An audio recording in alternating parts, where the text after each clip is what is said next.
Hi, my name's Andrew Broughton. I live in Airdrie, Alberta, and I've been doing live sound my whole life. My current and latest gig is Rain, a tribute to the Beatles, touring show. Been with them for 11 years, and we'd probably still be out right now if it wasn't for COVID. I'm also a computer programmer. I enjoy software that does automation, control systems, things like that. My latest work has to do with controlling mixers over the internet. I've also written some companion modules for controlling Yamaha and Allen and Heath consoles.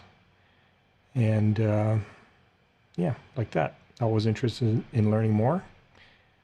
And if you're interested in anything I'm doing, check me out at www.checkcheck12.com. That's all spelled out in letters, CHECKONETWO. That's my site, and thanks for listening. Hey everyone, my name is Disa Cameron. I'm from Ottawa in Canada. I'm an account manager with a company we are fondly calling ourselves One Canada, which is comprised of FMAV, PSAV, and Encore, so the group of companies. I've been with the company since about 2005. I started out as a freelance technician, and then I kind of moved my way up the ladder. And now I'm an account manager, which is consisting mostly of sales, but I do a little bit of the operations side and a lot of hand holding with my clients and really helping them make this transition to virtual and to hybrid.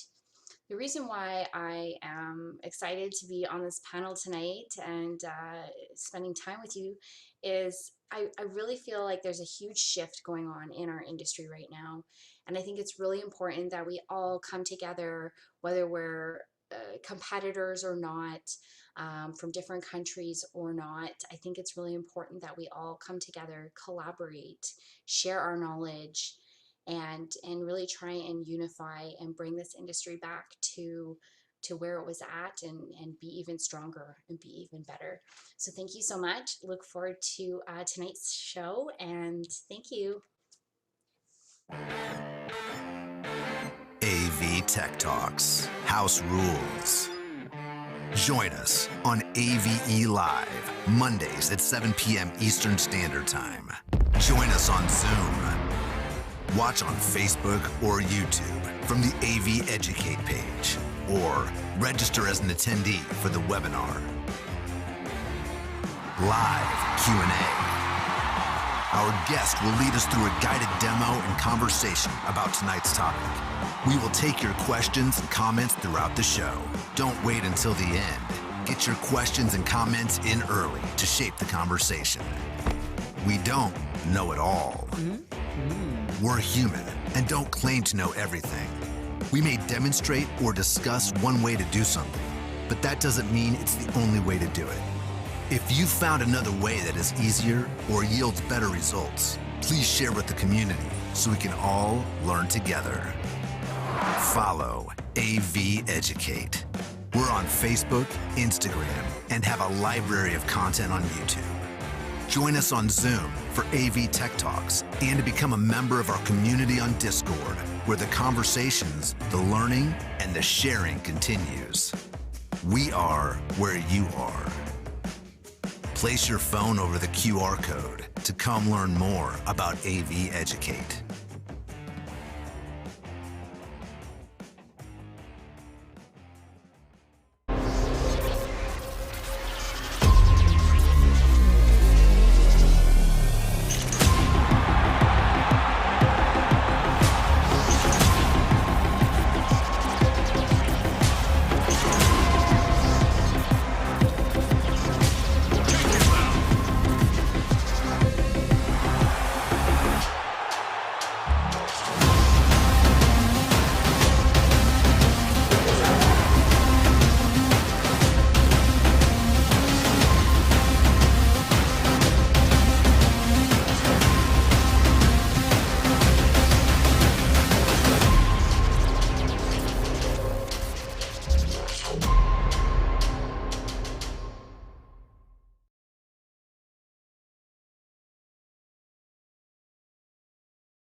to be, there we go. Again, Zoom likes to change my audio output devices just when I don't want it to. Oh, looks like we're also having some There we go. stream issues there. There we go. To be fair, they just pushed an update, so Cool. Awesome. So yes, we're here in audio week, audio month, week 4. We're talking about routing, mixes, and destinations. So we're gonna, cover some of the outputs, places we can send audio. One of the things we're definitely going to cover today, I think Andy might be helping us out with, is talking about mix minuses. I know there was a lot of questions about that. So if anybody has questions, start putting them into the comments. If you're on Facebook and YouTube, if you're here in Zoom, use the Q&A feature, and we'll get to those questions, and we will talk about them. And with that, let's kick it off with talking about buses and some terminology. So we kind of talked about this in week 1. We had actually a pretty good analogy of a bus, is basically a path to somewhere. So if you have an aux bus or a group or a master bus, any of those things are buses. They're basically outputs, or audio paths. Sorry, the stream looks like it's not doing super great. So Facebook, if we lose you, we will reconnect with you. It's only my stream 1 that looks like it's having an issue. But there's all sorts of buses, and we didn't get to really talk about that in week 1. We never got to the output side of the console. So I guess Andrew Broughton, can you talk to us a little bit about what buses and outputs, and let's chat. What do we use? Do you remember what we talked about? I think we talked about groups last time. Yeah. And what are you doing with outputs? Do you do any interesting routing, or what's some standard routing maybe? That's a good question. Personally, outputs can be driven from many different sources. The different types of buses kind of define how you're using them more than how they actually work. People talk about a mix or an aux being a group of inputs coming into a single bus, if we know what buses are, like mixing them together and then sending them out a single output. Doing the same thing with a bunch of groups and putting them into a single output would be or a stereo output would be thought of as a matrix. The lines get a little bit blurred when you get into digital audio, because Yamaha, for example, calls their auxes, they call them mixes, and their matrices allow not just buses and groups, but they also allow single channels to be sent to them. So back in the day of analog, it was a lot more structured, a lot more. You could send only an aux to an output, and you could only send you couldn't send a single channel to a matrix generally in those days. But a lot of times you use the buses for grouping things together that you might want to process. You don't always need to use a bus or a group, but they're there if you need them. So it sounds like they're, at least in the analog days and with some digital consoles, there might be a hierarchy to where you start from input to buses, and then buses to maybe other buses. So that's a great point. Like in analog days, we would send an input. You could maybe send it to a group, and then you could maybe send that group to the main left right, or you could send that group to a matrice if you had matrices on your console.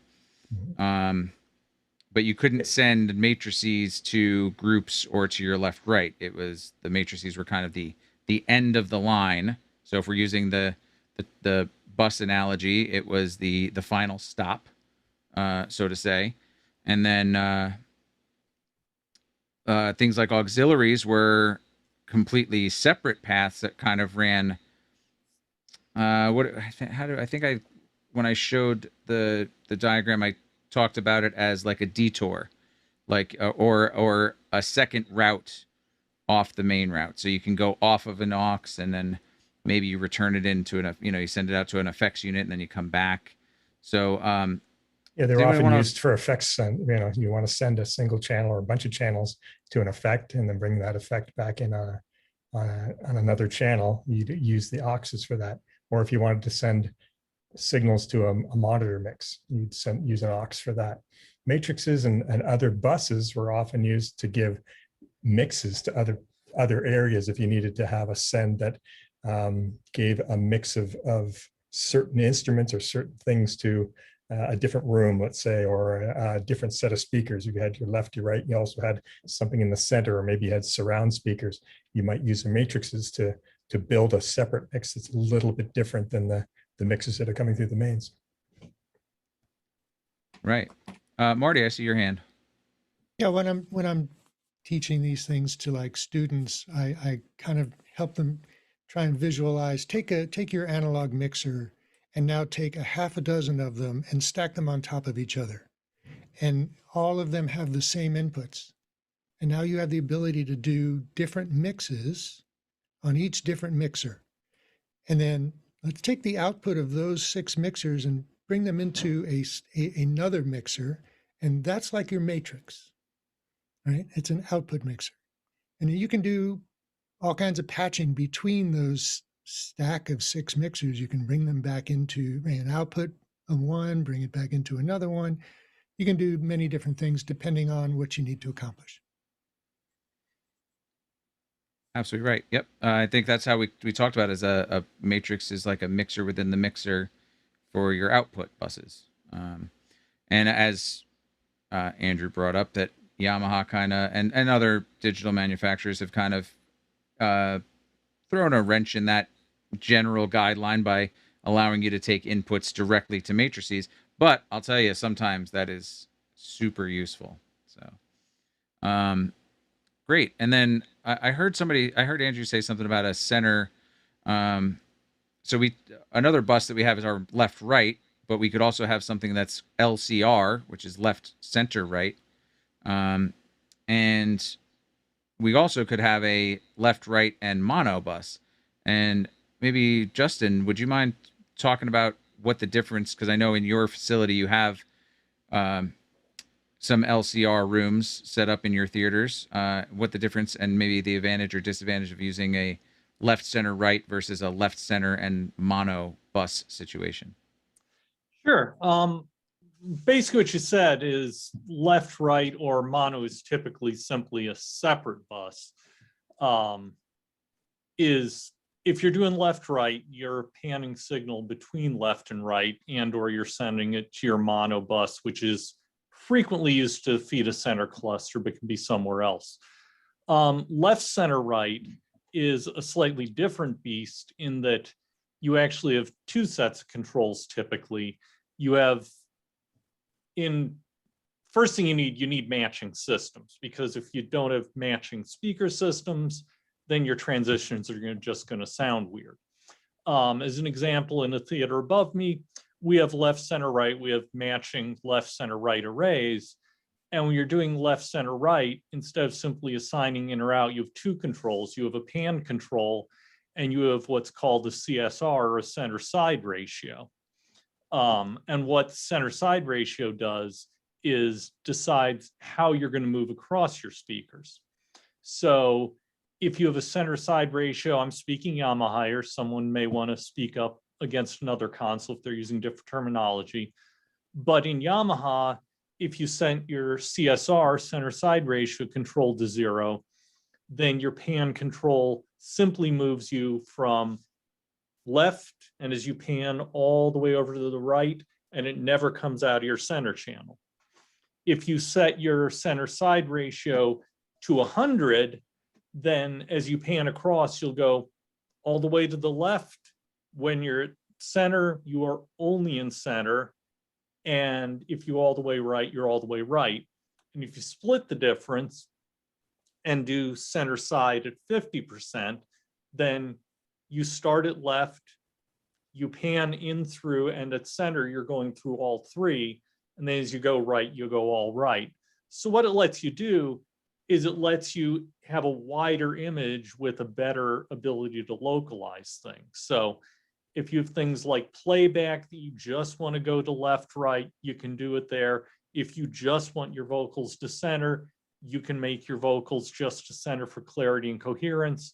If you want to spread something out like a band, a drum kit, other things, you have that flexibility. So it gives you a lot more versatility in terms of how you present things to the audience than just having to choose between either left to right and the middle is on or off.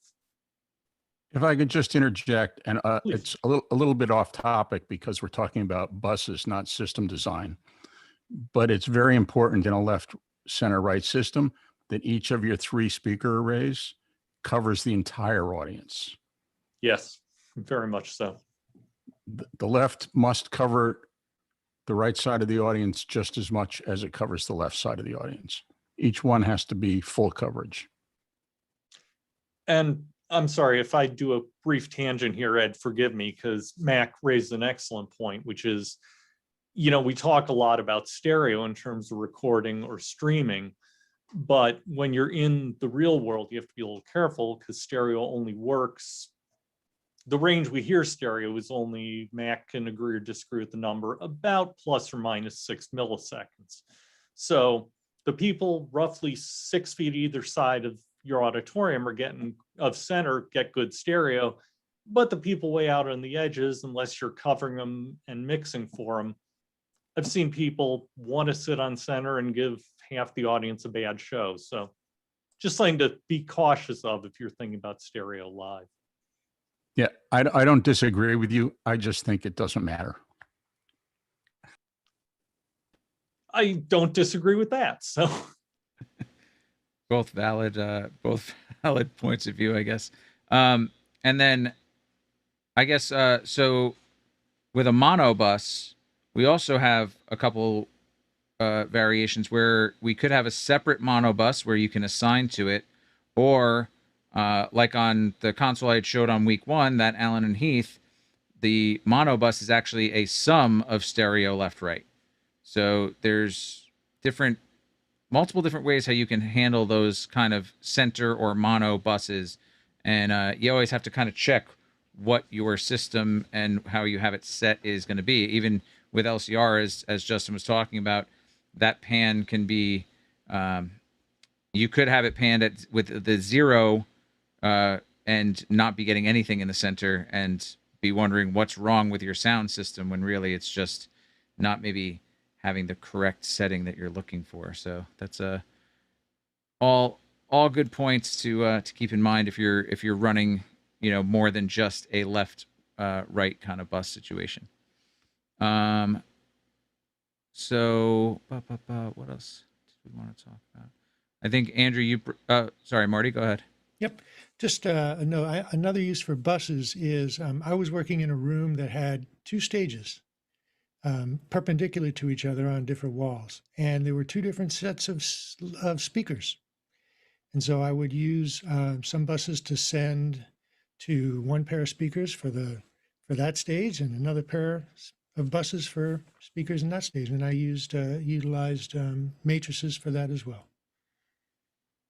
Cool. Well, now were those speakers hung kind of like almost like a left, center, right? Was it 3 hangs, or did you have 2 left, right hangs? It was 2 left, rights. Okay.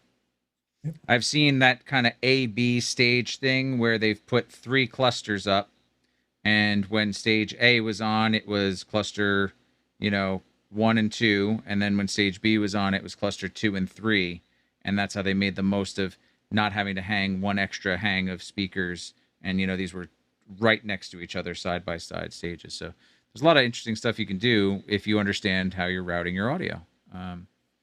And matrices would be the right tool for that kind of job. Cool. So one of the things, auxiliaries, I think Andrew touched on aux sends, so what gets confusing sometimes, like we talked Yamaha terminology, how they, I think Justin might have pointed this out, how Yamaha calls them mixes, which could be, they kind of just give it that general term, and then you can set them if they're variable mixes, or fixed, which means groups or treating them like an aux send. And then something like an M or an X32 also calls them mixes, but then also has some auxiliaries, which you don't actually mix to, you just assign things to them. So they're not like mixed buses in a sense. At least the auxiliary outputs aren't. So it can get very confusing if you're bouncing around different types of consoles. And then also if you're working inside DAWs, it's, you have to define where those outputs might be, or they might not be outputs. They might just be routes, as I think Andrew said, to effect units and such. But it's a way to get your audio to someplace else besides the main path, going to either a group or the main left right. And one of the things that gets brought up a lot is a thing called aux-fed subs. And since Noah brought it up in Facebook and said, let's get it out of the way, let's take a second to talk about aux-fed subs and why I'm guessing by the reactions from some of the panel why you guys hate them. Well, 2 hours later, we'll finish this discussion. Yeah. Yes, it is definitely a can of worms. Do we want to decree the one true faith while we're at it? What's that? What are you referring to? It's easier to declare the one true faith and true religion than get us to agree on aux-fed subs. Yeah. So as you can hear us talking about it, it's one of those things where it can be very let's say polarizing, and I think people have very strong opinions one way or the other. I don't mind mixing aux-fed subs. I know that there's and I think part of it is knowing what some of the caveats and some of the things that can trip you up are. Is anybody in the aux-fed sub camp that they like aux-fed subs? Okay, so yeah, Marty. Sorry, I'm an analog girl, but yeah. It's been a long time since I hooked up a sub through an aux, but yeah. I like both, and I think it's important if you're going to mix on a variety of systems that you learn how to do both. And because inherently, arguably, there's more wrong with aux-fed subs, even though I use them, than there are not. But if you are good at EQing, or not good at EQing, if you do proper EQing and use high pass filters and things like that, a system without aux-fed subs is going to sound just great. However, there is no high pass filter steep enough to keep vocals out of the subs. And when you're sitting close to the subs and vocals are coming out of the subs, it sounds like ass. Yeah, so that's what I was going to interject and say for the Max regard is, like video playback, you obviously want to have your nice bassy subs in there, and then the lapel mics, you do not want to have them in there. Or as a DJ even, especially with proximity effect and a handheld mic, once you get close to it, as a girl, I really don't want to have any bass to my voice, really. I want to be able to cut through and sound different than the music that's going on behind me, because sometimes you might just keep a little bit of the track going too, right? So, yeah. No, I think I'm going to go with my standard answer, which is it's application dependent. If I'm commissioning a cinema system, everything shall be calibrated to spec and no one should touch it. If I'm doing something in a small theater, depending on the music, it can go one way or the other. I mean, you're never going to see aux-fed subs on jazz. You're doing it outside, a big outdoor orchestra show, then you're going to dial them in line and dial them flat. You're doing outdoor rock and roll on a big PA the mains will go down to 60 without trying. Then the kick drum and the floor tom and maybe some sub synths will go into subs on an aux, and that'll be that. It's knowing the pluses and minuses of the tool and using it appropriately. Every single bus that we have described requires that you know how to use it. This is just one more thing you have to know how to use. And one of the tricks to keep yourself from getting out into the weeds is to not do aux fed subs, do aux assigned.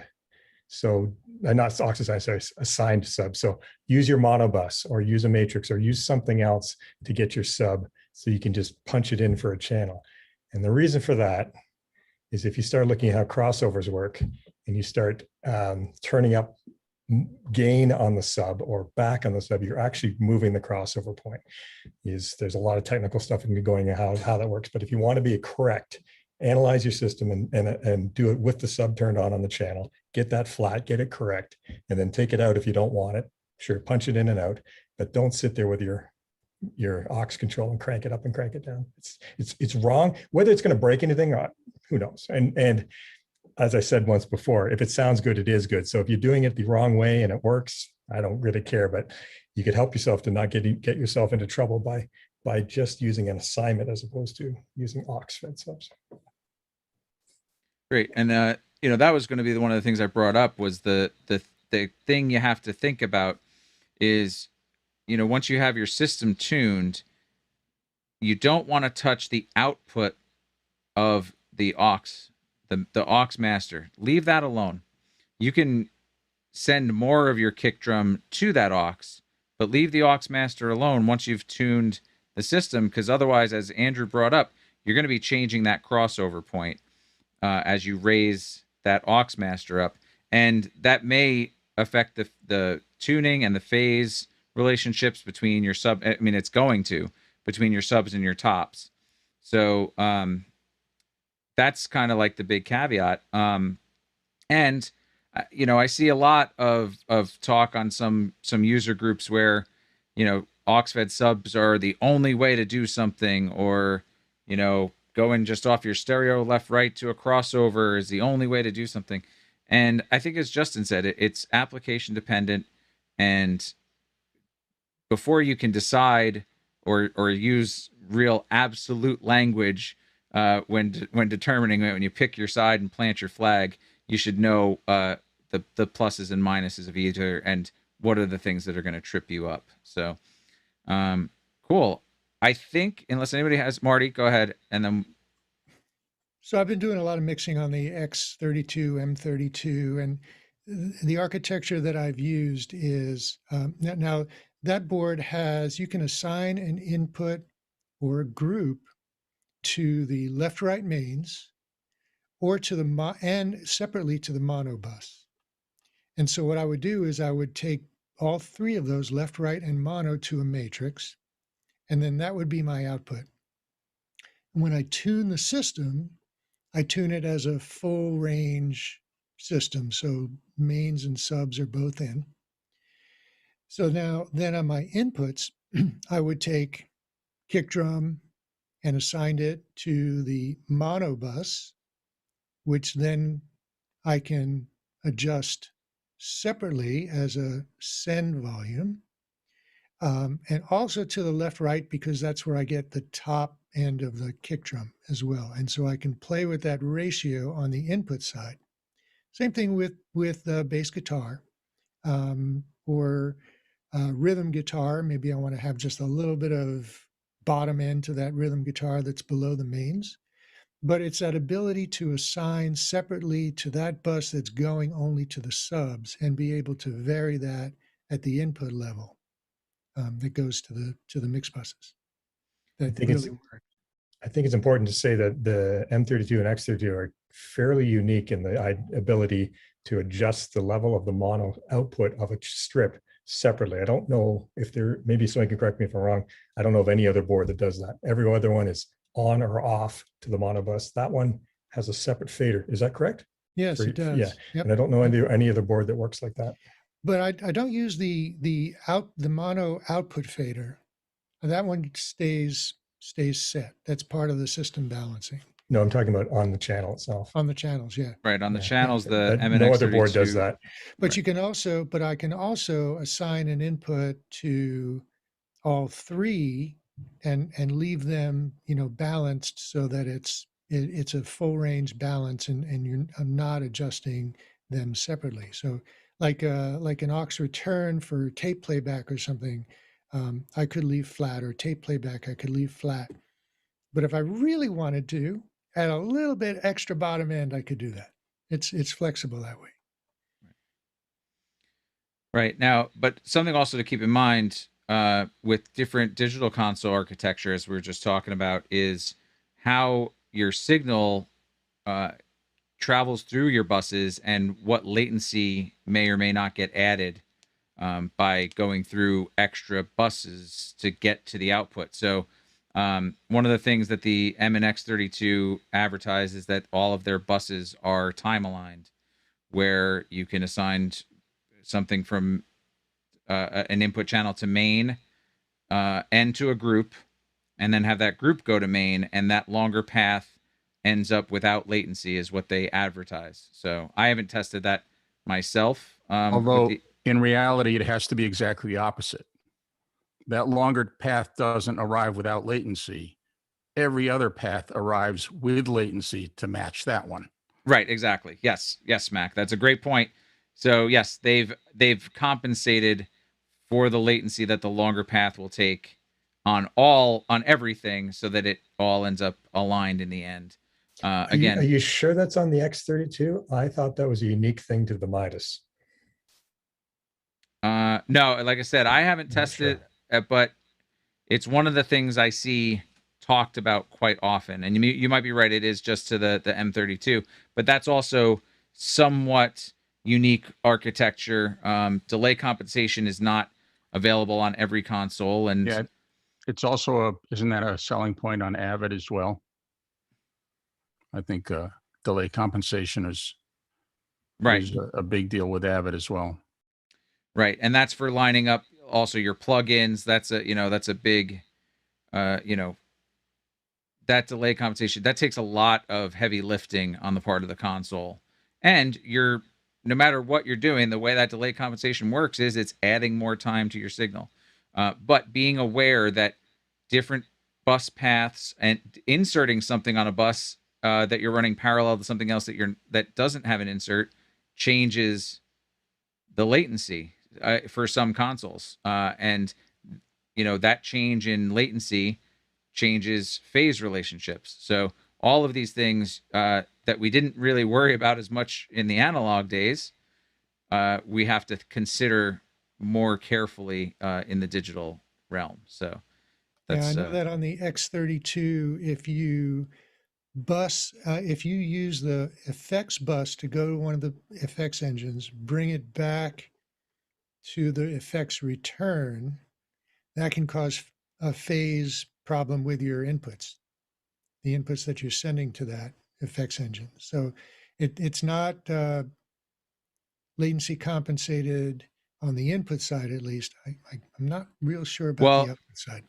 As soon as you add inserts to any of these, that goes out the window. There definitely is. It's not compensating at all on the M or X. If it is just the M, I don't remember, but there is no compensation for the for any of the inserts going to the effects racks. So if you insert an effect into a channel, it's not so much a problem. It's only when you bus out to an effects engine and then bring it back in on another bus that there's a problem. Okay. If you say so. I don't, like I said, I haven't tested it. I just know that when you insert, like if you did a parallel path and you went through a bus and you inserted something on that from the effects rack on the bus, then the mix, then you will have a phase and latency issue.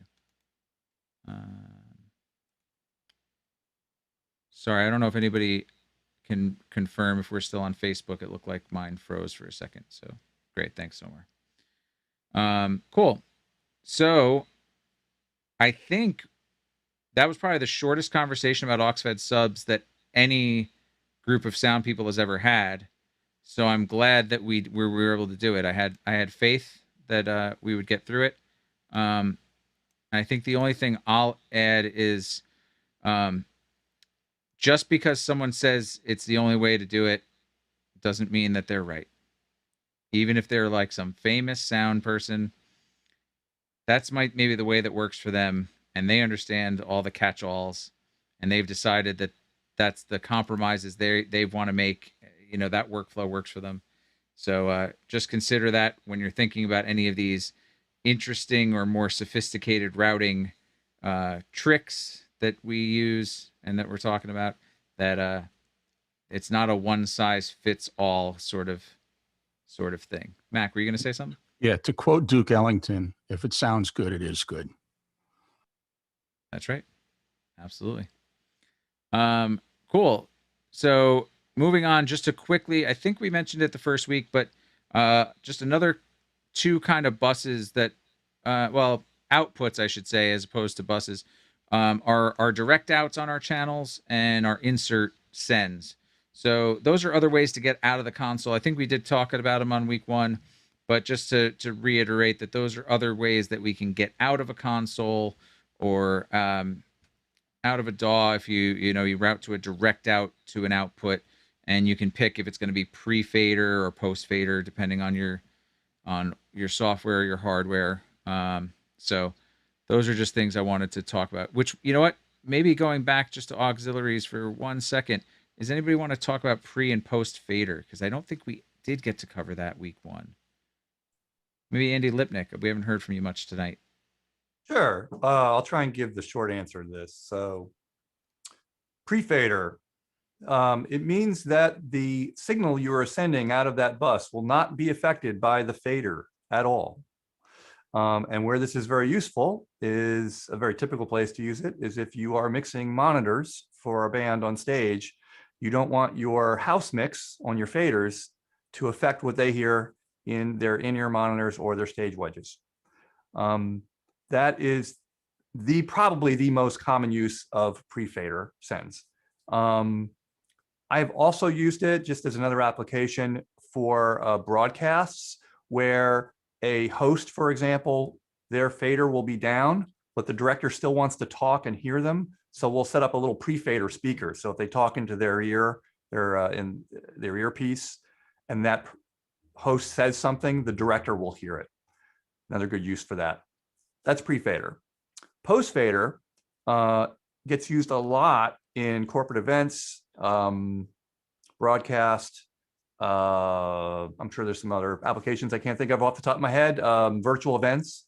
And it means that the signal you are sending out, effects, by the way, it also gets used when you are sending channels off into effects. It means that the level of your fader will affect how much of that signal goes to the aux. So for example, if you have an aux dialed up to Unity, it's Unity, that knob or virtual knob to Unity, and your fader is at Unity, it'll be Unity. If you push that fader above Unity, it will send more of that signal to the aux, just as an example. Where these get used a lot is in mixed minuses. We'll get to that in a moment. They get used in your record feed. If you are sending to a recorder, you do want your fader moves to reflect that. Maybe you're going to bring up some music underneath someone talking. So you want that relationship to be reflected in your faders and have that get to your recorders and also to your stream. Yeah, I think that's a good sort of general overview of pre and post fader and what that means and its uses. And then, sorry, I don't know if I heard it because I was monitoring something with our stream, but did you mention like mixing monitors from? Yeah. Okay, so yeah, I said that was the primary use for pre-fader. Right. Now, that's if you're doing it from front of house. When I mix monitors as a monitor engineer, I do post-fader auxes with my faders at Unity so that if something starts taking off and I know what it is, but I don't know which mix it's going out of, I can kill it to everything really fast and get rid of that feedback. Or when the guitar player is doing a solo, I can bump the fader by a dB or 2 and everybody gets a little bump in their ears and then bring it back down. So as a monitor engineer, I typically will run post fader auxes, but keep my faders at Unity. Mac, I saw you shaking your head. Is that something you do too? I was nodding my head. I was agreeing. Sorry, nodding. That's what I meant. In agreement, I think. Great. Disa, did you have a question? I don't have a question actually, because this is actually my wheelhouse. Once upon a time, I was a sound girl before I became in sales. So I'm so excited to be on this powerhouse of a panel. Holy guacamole, you guys are legends from what I'm hearing. But I just wanted to say kind of one of the green mistakes of somebody who might not have a basic understanding of pre and post fader, like Andy so candidly, basically on a high level, he said this is what it is. What can really go wrong is if you ever hear those horror stories about somebody using the washroom and it going through maybe back in the days of a Getner, or if we're streaming somewhere and it goes to the stream, but it doesn't go live into the room. That's kind of one of those pre-post fader really green tech mistakes that you can make. And so that's obviously where they've hit the pre-fader and not, so they're muted in the room and think it's off, but it's still going out to any of your aux sends, you know, like a phone interface or a stream, which would be nowadays. I'm a bit of an analog girl. I got put on a desk when we started bringing out the digital consoles and whatnot. But yeah, just a little tidbit. Watch out. Make sure if you're not sure, you ask, or you know, if you're doing corporate, post fader is definitely kind of your way to go, unless, you know, like you have a special scenario of needing to do one of Andy's examples. And Disa, her point reminds me that a lot of consoles, their default preset or scene defaults to pre-fader for most, if not all, of its auxes or buses. So be careful. So her point is well taken. Right. On a Yamaha, for example, everything up until mix 13 through 16 are pre-fade, 13 through 16 being the default that they use for sending to the effects racks. So yeah, that's a great point, Andy. And then Justin, I saw your hand. So on those Yamaha consoles, the first thing I do is set every output to a fixed mix, and then set the ones I want to be variable mixes back to variable mix, and that leaves them all in post fader. Cool. Yeah, I go in and I Great just trick. assign all to post when I make them, when I have the ones I want to be post Right. fade. The fast way is just make everything fixed and then turn it back to variable, and it will Yeah, be. and then post. if you have those special requests, you could put it on a subgroup. So your special monitor for the guy backstage that wants to hear himself or hear the, as Andy mentioned in his example, I won't reiterate it, but you know, like you could always say, okay, here's the special thing for the special person and everything else is going to be post. Justin, you had your hand up, and then Yeah, we'll go to Marty. I was just gonna throw a caveat in, because yeah, most monitor work we do is all pre-fader because people on stage don't want you changing the level.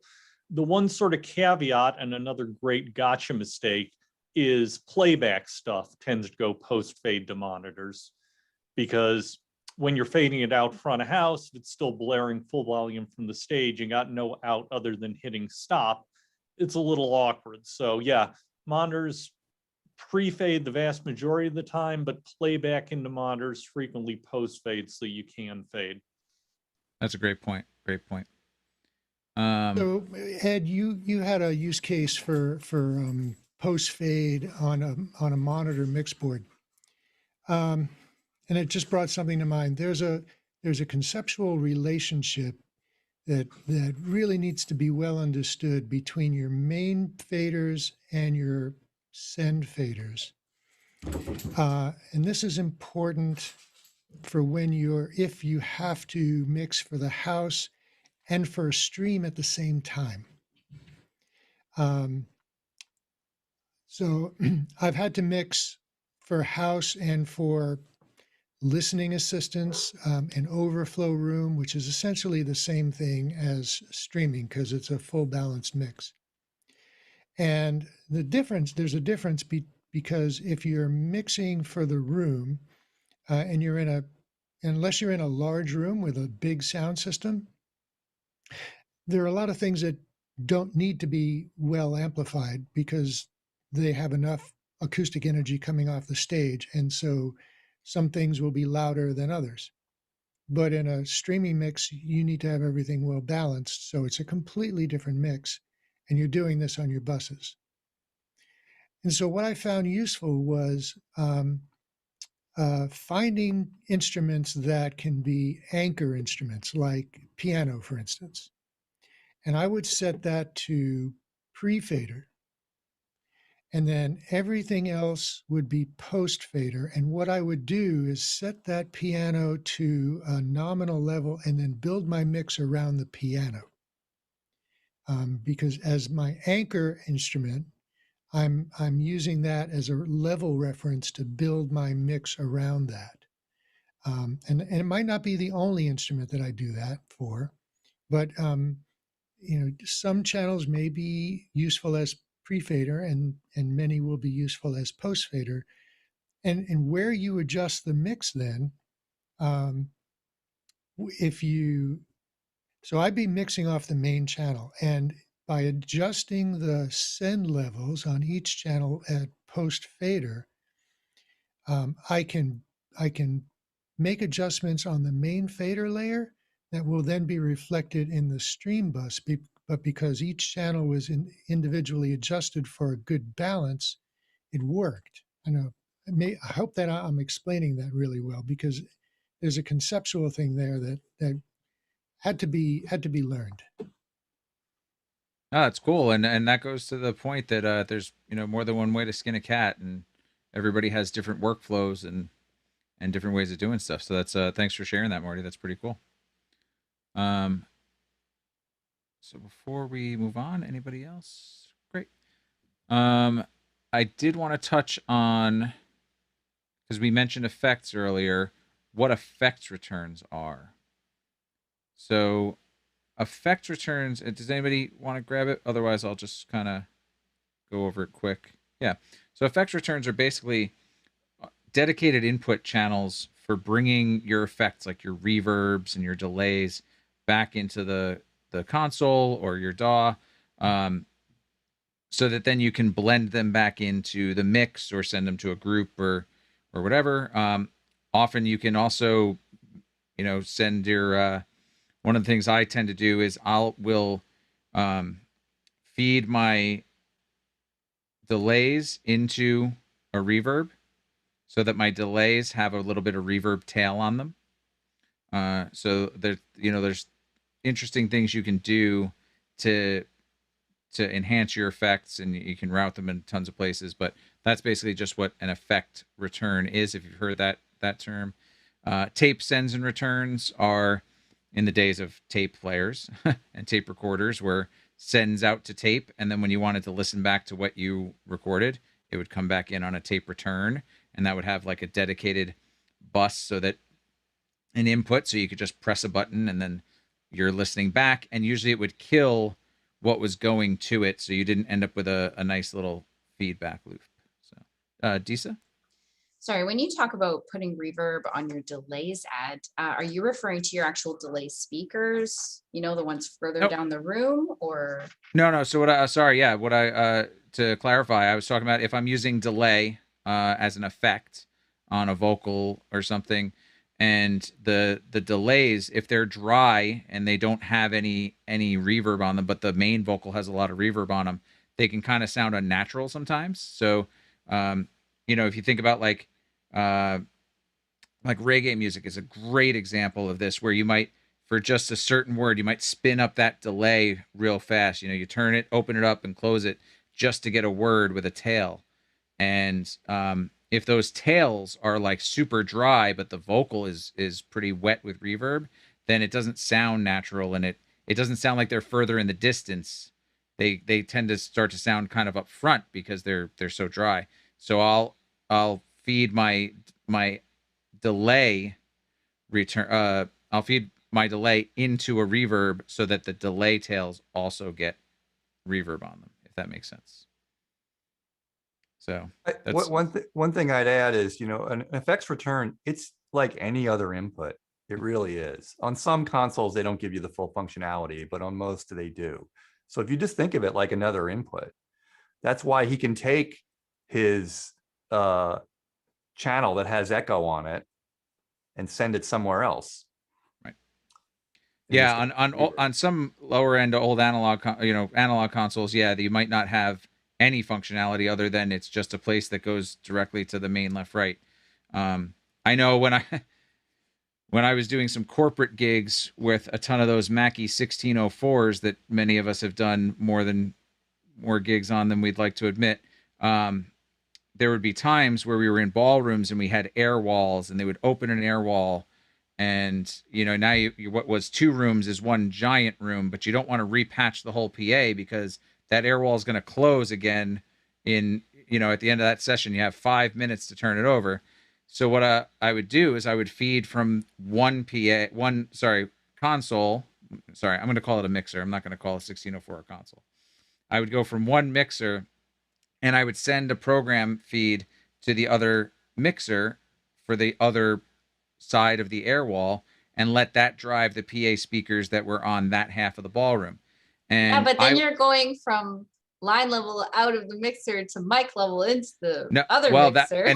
That's where I would use the effects returns. So on those Mackie 1604s, the stereo effect return was the shortest path from Genius! With the least amount of gain stages. Yeah, there was no gain stage, no EQ to go through. It was literally just a path in that went directly to the main left right, nothing in between. And it was line level input. So, and it freed up an input. You didn't have to worry about stealing a line level input from a channel, and then now you have to calibrate the gain and get it right. This was just right to that. Main fader is set where you want it, and then there you go. So that's one of those things where it had limited functions, but for that particular use case, it worked really well. So, Mac, it looked like you might want to. Did you have something to say? Nope. Okay, great. So I hope that answered those couple questions. Disa, you got something else? Well, I'm interested to hear from the panel what your views are on using effects in live audio. I mean, it's very different from a studio environment where you're controlled, much like the room that Justin's in right now. He's got all this beautiful padding that's going to really create a dry room, and he can add the effects and add everything. Whereas it's very easy for the mix to get away from you and for you to have a lot of feedback issues when you start adding delays, reverbs, all of that. So I'm really interested. Anyone can, obviously, this is an open question. It's not for anyone in particular, but what's your view on effects, and what's your go-to? Like, what would you actually really make sure that you make a priority, and what would you probably steer away from in terms of a live mixing environment? Andrew Broughton, since you mix, one of the things you do is mix a cover band. Why don't you talk about, or a tribute band maybe? I don't know if it's cover or tribute, but why don't you go ahead and talk about that a little? Well, I guess the theory is that you want to start with the source and get it sounding right, get everything sounding clear and correct, and then you add the effects as a flavor. It's like you cook your steak and get your cook, maybe not a steak, but cook your meal in some way. Start adding spices as slowly to see if they see what is needed.Maybe you don't need any. Maybe it sounds great the way it is. But if you start off with the spices and then put the food in there afterwards, you could have a mess. I see this a lot of times with engineers that are just maybe moving from a studio world to live, or perhaps they haven't worked their way up from not having any effects to all of a sudden having a boatload of effects. They start tweaking all their effects before they've even got a sound coming through the PA. And it's just backwards. It's not correct. You really want to make sure your sounds are all correct. Start adding those reverbs and delays based on whatever the song requires. If you're trying to copy a sound from an album, then you try to find out what that effect is, but bring it in and at the right amount. But start off with everything fairly dry. And I don't think you'll get yourself into too much trouble that way. If you start off with the effect and then try to add this real signal, that's how people get messed up. And I think one thing we can all agree on is that when we're doing corporate work or talking heads and panels, none of us are really putting any kinds of time-based effects like reverb on in those situations. Is that fairly accurate from unless somebody wants an effect, somebody says, Right. oh, put an echo on this one word or something. For an Right. But in, effect. in that situation, clarity is king, and reverb and delay don't enhance clarity. I mean, they can enhance a particular sound in music, but they're not really helping you in a situation where what matters is speech intelligibility. That it's the enemy of speech intelligibility. I will say that there are times when effects are required for certain ethnic music, for example. I used to mix some Indian music here in the Bay Area, and having the right reverb and delay on some of those instruments is key to that sound. It's what makes it sound like that music. And I'd get it as close as I can, and there would invariably be someone as part of the group who would go, okay, just make this one little change here and this one little change here, and it'll get us there. And those effects and those small changes that person had me make really did make a lot of the difference between it sounding authentic and providing a good experience for the audience. Great points. Marty, you got something? Yeah, if we're talking about spatial effects like reverb and such, it's going to depend on the kind of music you're working with. It's going to depend on the kind of room that you're in. If you're in a really well-treated acoustic room, like a hall that's got great dried up acoustics, then there are certain instruments and certain types of vocals that you'll want to add some reverb because it kind of fills things in and helps glue things together. Like an acoustic guitar, for instance, with a pickup on it, can sound really dry. Just a little bit of reverb kind of smooths things out. If it's a rhythm guitar, particularly. Sometimes for drums, maybe you want to put a little bit of echo on the snare drum, just a little slap back. I mean, it's all very specific to the music. In terms of speech, the only time that I would use delay would be if I needed to provide a time alignment with something else like a video, for instance. If I was streaming and the video was delayed and I needed to bring the audio back to match it, I might insert a delay for that. But generally for live PA, there's no need for it. And then I guess something I guess worth talking about is on our live streams that we're doing. Maybe if and Marty, you might be the one to talk about this. Maybe in churches or houses of worship, where there might be a live musical component. You might be using some effects to make it sound like it's more gelled together, or you might not if it's a big already kind of reverberant room, and then you're picking that stuff up. I wouldn't be using it, and I don't use any reverb or anything like that on, again, like I said, talking heads or people. If I'm doing remote callers who are already on Zoom, usually they bring their own reverb because they're just in their house and it's just they're far away from a mic and it's echoey anyway. So I don't need to add any more in those situations. But Marty, are you doing a lot of effects when you're doing some of the house of worship stuff that you're doing? Well, I tell you, I was doing a worship and with a great band, and there was one particular, and it's a very reverberant room. So I was close miking all the instruments, and this particular song built up from one instrument, started with the drums, and then bass guitar, and then piano came in, and finally the singer, and then later the choir. And I built the mix with each instrument. So everything was muted except for the drums at the beginning. And then I unmuted the bass guitar just before I started, and then the piano. And I'm recording this. It was pre-COVID, so there was no streaming. I was recording this, and but it was videotaped. Found that somebody was videotaping it on their phone. We didn't know this at the time.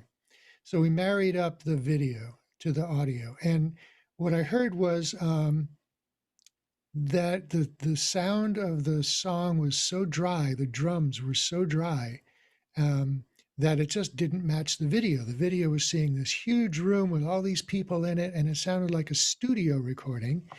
And so I had to go back and then add in some of the room microphones to add that ambience in.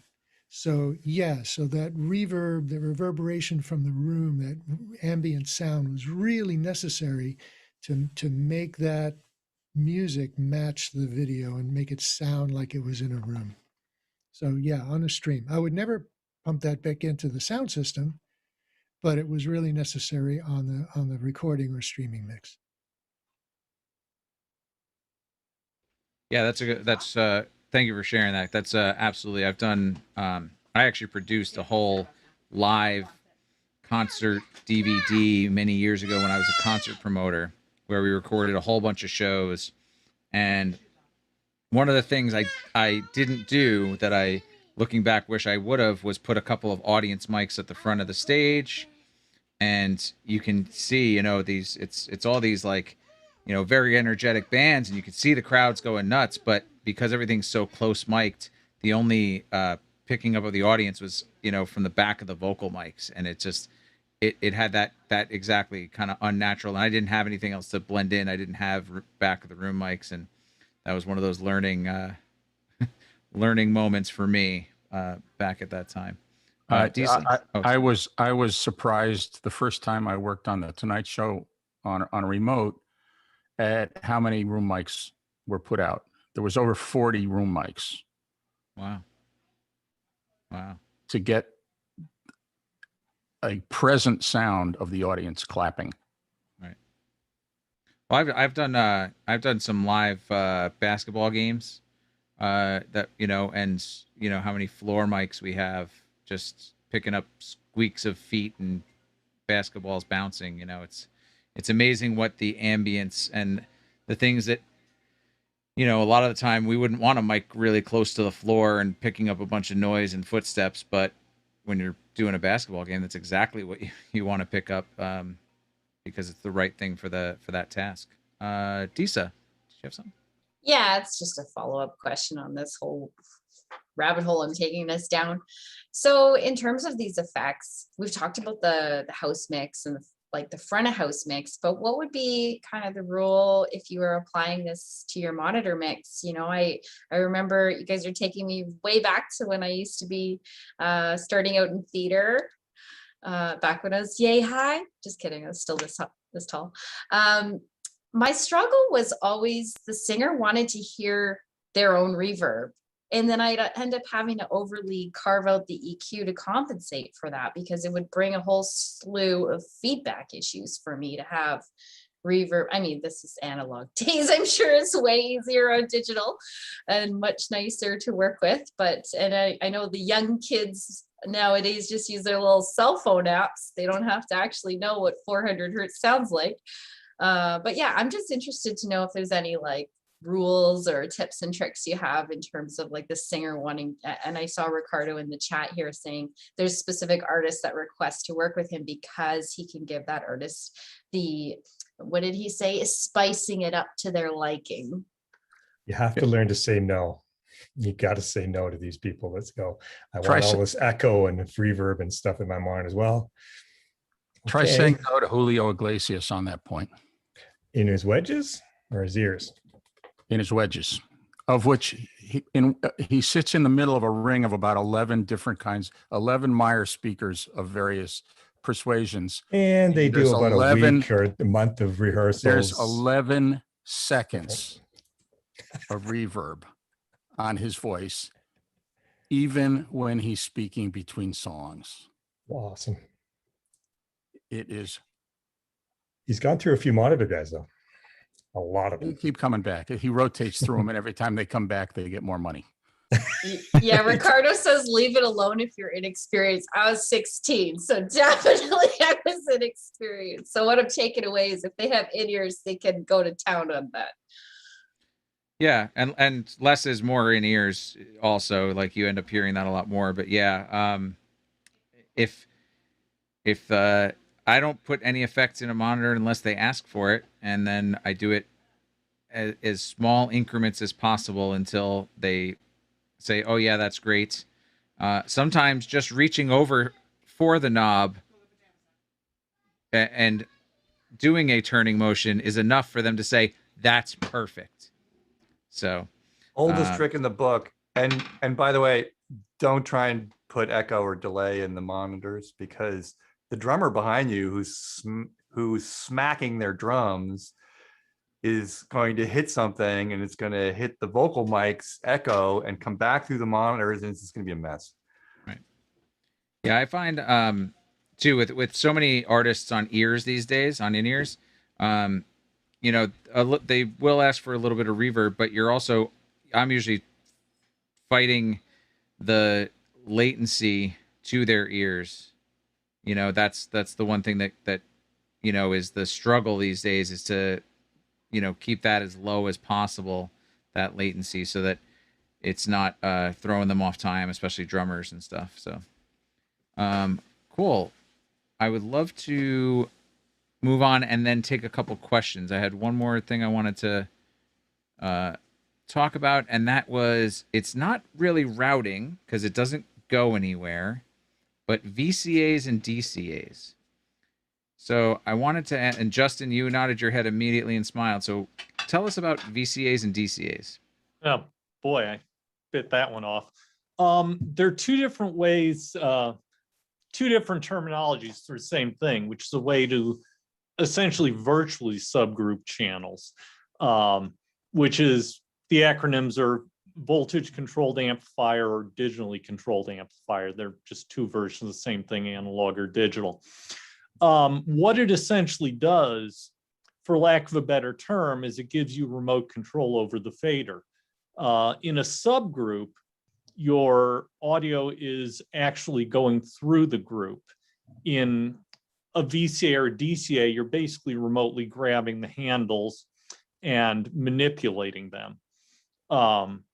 With a group, when back to our pre and post fader discussion, with a group, if you're sending a channel through a group, taking that group up or down won't affect any of your post fader sends like to effects, but because the DCA or VCA is virtually grabbing the handle, it does affect all of your sends.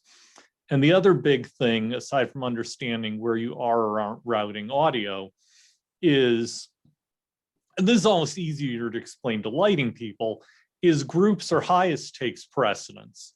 If you have a channel up and going through two groups, as long as one of them is open, it will flow audio.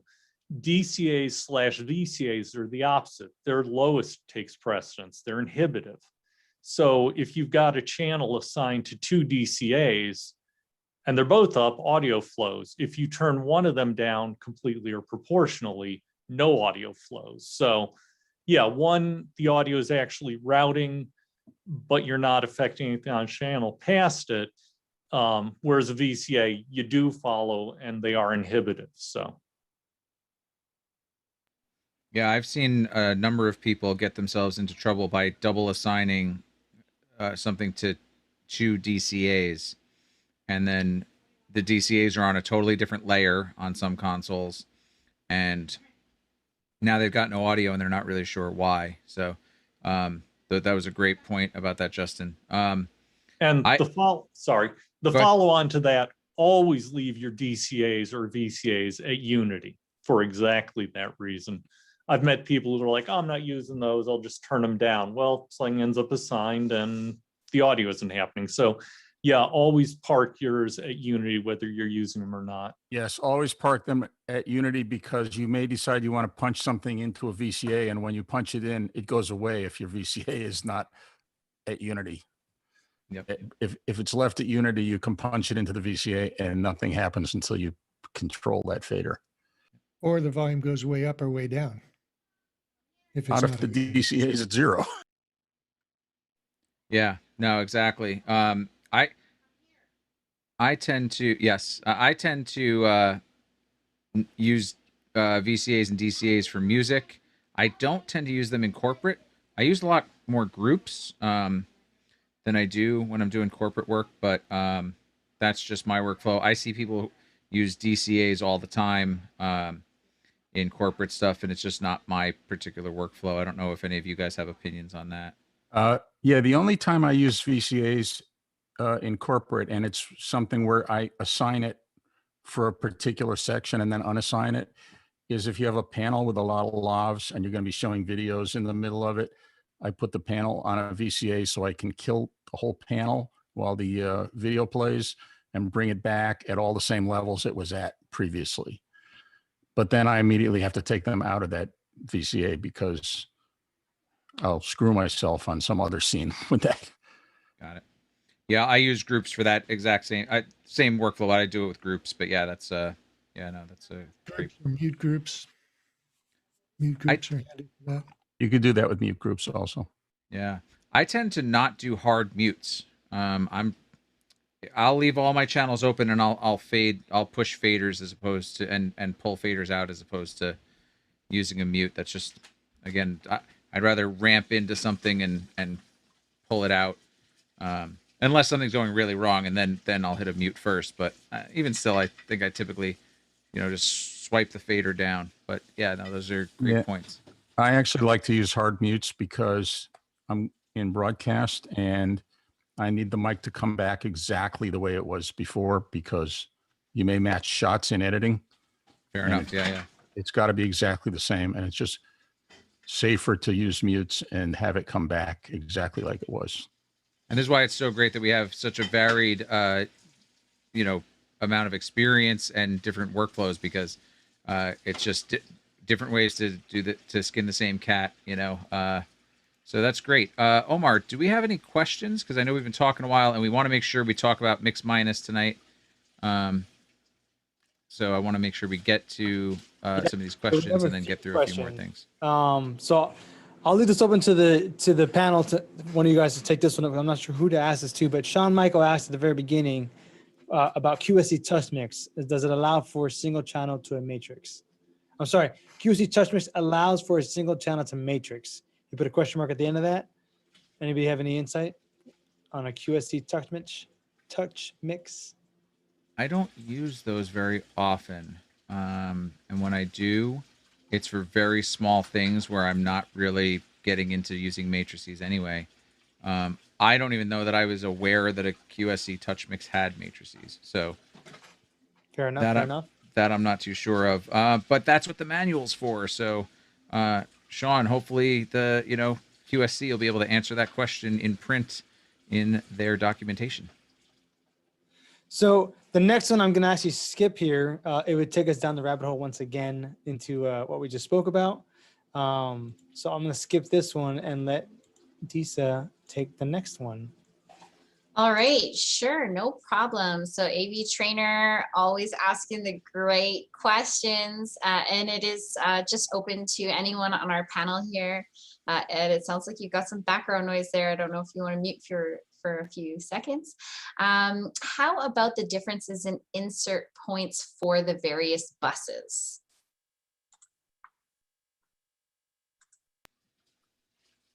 So I think this was asked around the time that we were talking about aux sends, and then Ed's little trick of using the inserts as well.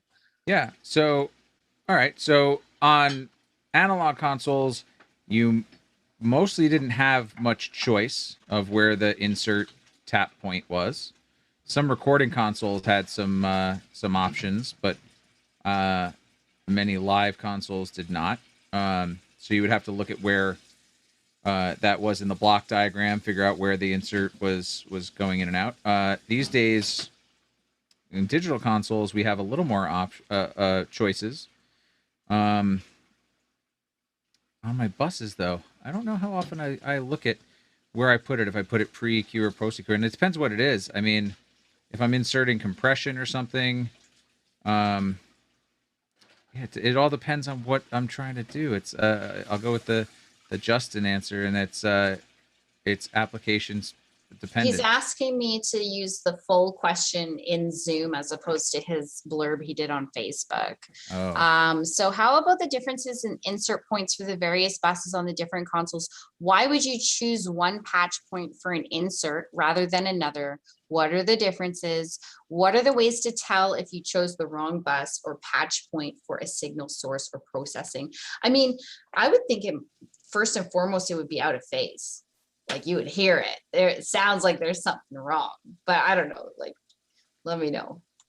Well, again, like it all depends on what tap points are available. If you can put it pre-EQ or post-EQ, even post-fader, like things like not on a bus, but on an input, like a Dugan, I'm going to insert as a post-fader insert point because that's how that particular product works. So it all really, again, like I said, application specific. It looked like Marty, maybe you had something to add? And then Matt? Yeah, it is. It's very application. It depends on where you're going and what you're going to be doing with it. So, in some consoles, every console is going to be different in what kind of flexibility what options they give you. You could tap right off of the preamp, which will be the cleanest, least effective signal source. You could go and the channel processing will have a signal flow. So you might have the high pass filter, the noise gate, the compressor, the EQ, in that order. And you can set your insert point between any two of those. Now, you may want to go, let's say you're doing a streaming mix, right? Separate streaming mix. You might want to come right off of the preamp and have no processing. You might want to come off of the high pass filter so that you're filtering out all your low end noise. You might want to take advantage of the noise gate for your microphone. You might want to take advantage of the compressor. It depends on. Sometimes it's boxers, sometimes it's briefs, and sometimes it depends. Exactly. Oh my gosh, that was the funniest slogan. Can you say that one more time? That one went right by Ed. Yeah. As soon as Disa reacted, I heard it played back in my head because I was checking on my Yamaha where the insert points are on the buses. But so boxers and brief. Wait, what? Sometimes it's boxers, sometimes it's briefs, and sometimes it depends. There you go. I think that's enough said on this topic. Unless Max, sorry, you were. No, I was just going to make a snarky comment, but your reference to Dugans because you're clearly too young to have been using a Model D with an analog console, where there was no post fader inserts. No, he's talking about me. That's the first time on this show I've been called young. Usually Omar points out how he's the youngin' of the group. You're the young guy. You're the young guy. Do I point that out though? I don't think I ever point that out. I think you mentioned it once or twice, but cool. So we'll move on to next round of questions, if there are any. Yes. Yeah. So Randy did ask, based on my experience, I realized that persons wants to hear everything, drums, guitars, vocals, etc. on the stage monitors. Is this the best practice? I think that's kind of preferential. Well, he definitely needs to give the bass player drums and drums the bass player. Like you need all the they need to talk to each other. Everybody's different. The best thing you can do is walk out to their position and take a listen to what you hear. And they're going to need certain things a lot more than they're going to need other things. So give them the most important things first, their vocal or their instrument if they need it. And then bring the other things in if that's necessary or not. But don't start with everything in there. That's a terrible way to go. And wedges, no. In-ears, that's a whole different thing. Kind of depends on how professional the musician is. I mean, if they're reasonably professional musicians, they'll know what they need to hear. If they're amateur musicians, then they may not understand what the purpose of monitors are in the first place. And they want to hear like a house mix. which doesn't really help them do what they need to do. But that would have to be a conversation for another time. I'm not going to argue with them on stage. It doesn't help them listen too. It doesn't help them blend on stage. They should be able to blend themselves acoustically on stage so that they all hear what they need to hear, unless it's all electronic connections of some sort. But if it's an acoustic band with guitar amps and drums and bass amps, blend yourself on stage so you all hear each other before you put it all into the monitors. Well, I mean, I'm sure we've all had the musicians who want more everything all the time. You know, that's More bell. That comes from, as these guys have just mentioned, you know, maybe inexperience of they don't know what they want, so they just want everything to be louder than everything else all the time, which obviously isn't possible. I approach mixing monitors, I mean, it also depends if I'm doing monitors from front of house or as a monitor engineer. But I typically, what I should say is, start off, and how much time there is for sound checks, but I typically start off with vocals in the monitors so that communication is possible. You know, when they know that I can hear them because they hear themselves back on stage, that helps. And also kind of sets a tone. I don't put the vocals in like ripping loud for that initial getting everything set, so that I have room to go up. I think kind of what Andrew alluded to, don't give it all, because then you have nowhere to go from there, and they always want more. So yeah, those are some of the things I start with. And then yeah, I just talk to the musicians. What do you need in your wedge? And I don't put more than what they need. I don't build wedge mixes or ear mixes for me and my taste. That's not what I'm there for. I'm there to make the musician get what they need to hear. So I could care if they want all floor tom and nothing else. Okay, that's what you get if that's what you need. That's not what I need, but I'm not the one who has to try to play to it. So that's kind of my approach to doing monitors. Anyone else have anything to add before we move to the next question? Sometimes I'll go up to the stage with my tablet and stand next to the musician and talk to him, and then do my mix. I'll find out what they need, and I kind of have a sense, you know, as an engineer, of what each musician would need to hear for timing, for key, you know, and for blending, right?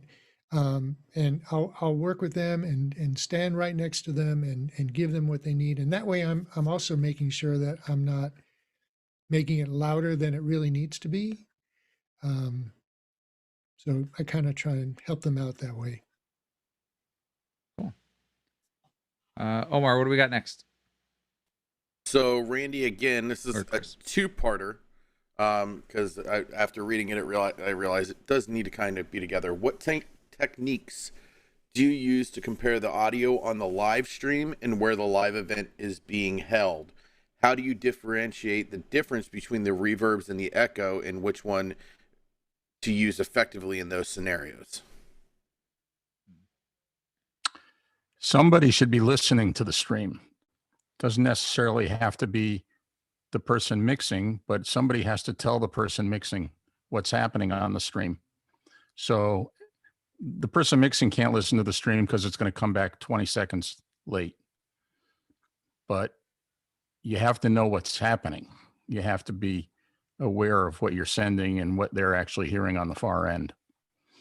I mean, you can monitor your send that you're sending, but you really want, there's going to be processing in the streaming service. There's going to be issues with people's computers. So you should really have a computer online listening to the stream, but the sound man shouldn't be the person listening to that, because it's going to be so far out of time. You won't be able to mix your own, the real show. Yeah, I agree. Excuse me. I agree with Mac. When I find myself, excuse me. Sorry, somebody else. If it's a really important stream, then the person mixing the house cannot be the one to mix the stream. Because if you're playing any kind of music and in a loud room, there's no pair of headphones that's going to give you enough isolation in the low frequencies or in any frequencies, depending on how loud it is, for you to really hear, trust that what you're hearing is coming from the headphones and not through leakage in the room.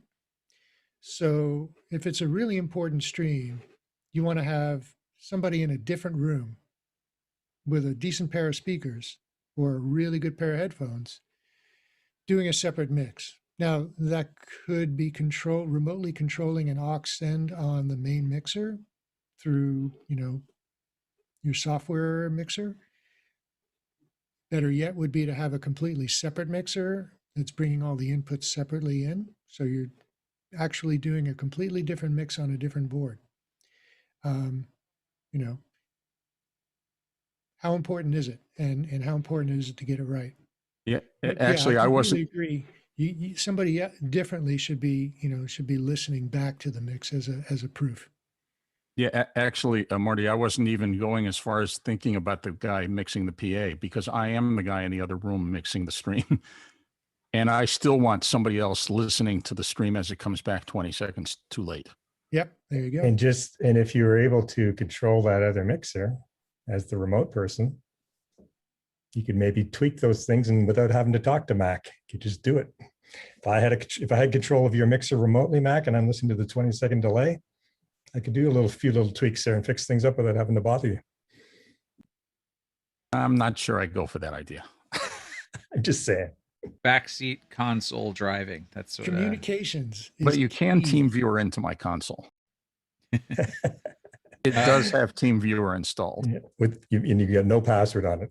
Anybody can just jump right in. It has a password on it, and the connection to the internet is unplugged.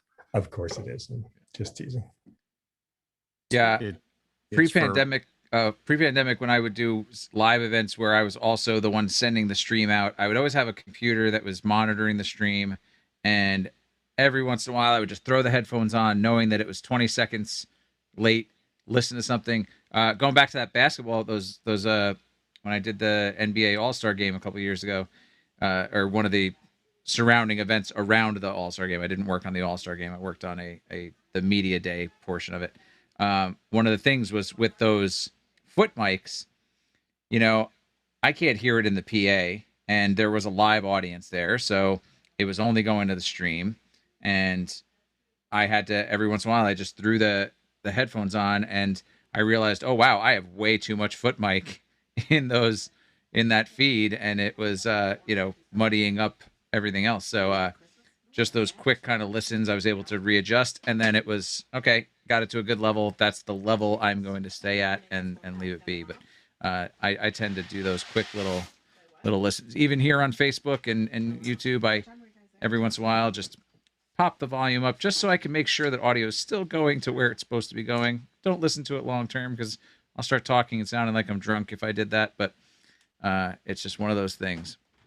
I always like to have something of the outbound end result that I can quickly listen to, just as a quick reference. Go ahead, Marty. And that's really important, because every different streaming platform does their own variety of processing.